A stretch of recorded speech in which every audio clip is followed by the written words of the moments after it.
Right, you're welcome to the second segment of our program today, The Call of Faith on Armed Forces Radio Service, 107.7 FM Abuja.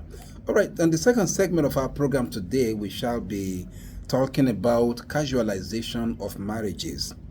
And why this topic is important is because some people, for example, somebody said that the person will won't marry me. You can't give me belay, can't run away. You casualize marriage. Because the person that would marry you, the first thing is not to give you belay. No, the first thing is to concretize the marriage by visiting your family and take the permission of your parents that this is me, I want to marry your daughter. Or send his parents to your parents and introduce themselves as a family, as a people that they say, we want to marry you. Furthermore, some people, they just begin to live together from boy, the guy was living together and because of infatuation met a lady, and the lady just gradually brings one bag today, brings one box tomorrow, brings one pot today, bring one fry pan tomorrow, and gradually and one by one, the lady begins to settle down. And Pam, she begins to live with the man as a wife, though they are not married. And from that, they begin to copulate as husband and wife, and then they from one child to 2 children and 3 children, and they say, okay, now they're living together, but they were never married. And some people said, okay, anyhow now, make I just marry, anyhow. Remember, respected listeners, when you casualize marriage like this, the family is a unit of the society. When you casualize marriage, you make marriages to be vulnerable. And when marriages are vulnerable, there are chances that marriages will fail or become toxic. And that will create imbalances in a social structure. So those people who love the society and who want the society to be good, they want to make sure that they marry the right way. So marry right is the best thing. Don't sneak into marriage. Don't crawl into marriage. Move into marriage. You're not fit to marry a woman. Why you go, they do the thing? Why you go to do them?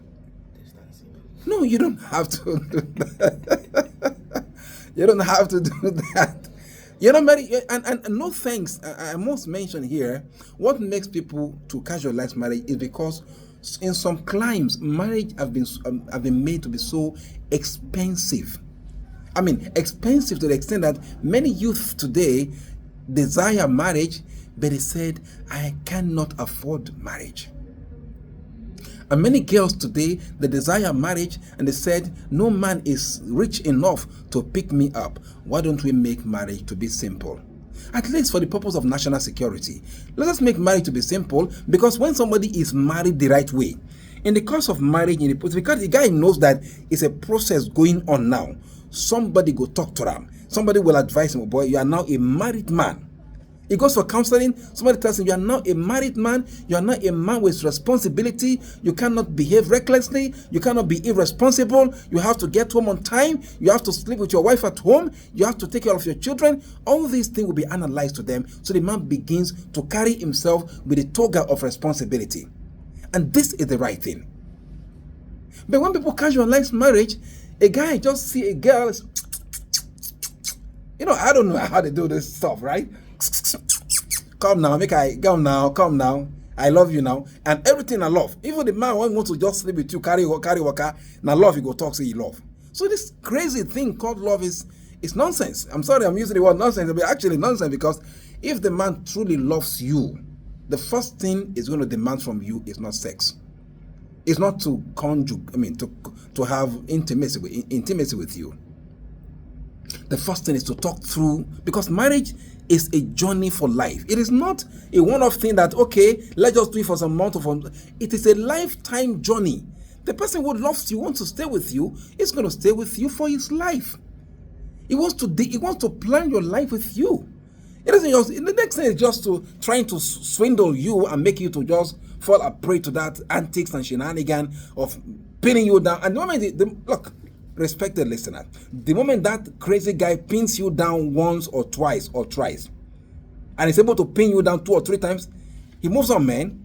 So you now say, okay, the man, I don't carry belly, no take pregnancy. How can a man who is irresponsible put you down to bed? So we cannot casualize marriage. And furthermore, we've got, like I mentioned, the parents, we need to look at the social implication of these decisions. Some people, your children are in university, and these are adults. You see, looking at them like infantile, stuff like this that people are not. Come on, your daughter is a woman. Your boy is a man. Talk to them about, are you ready for marriage? You cannot afford to insist that you must finish university before you get married. Have you asked your daughter whether she is still a virgin? Have you asked your daughter? Because many people don't care. We are looking at the nose diving of the normative pattern in the society. Everything is nose diving.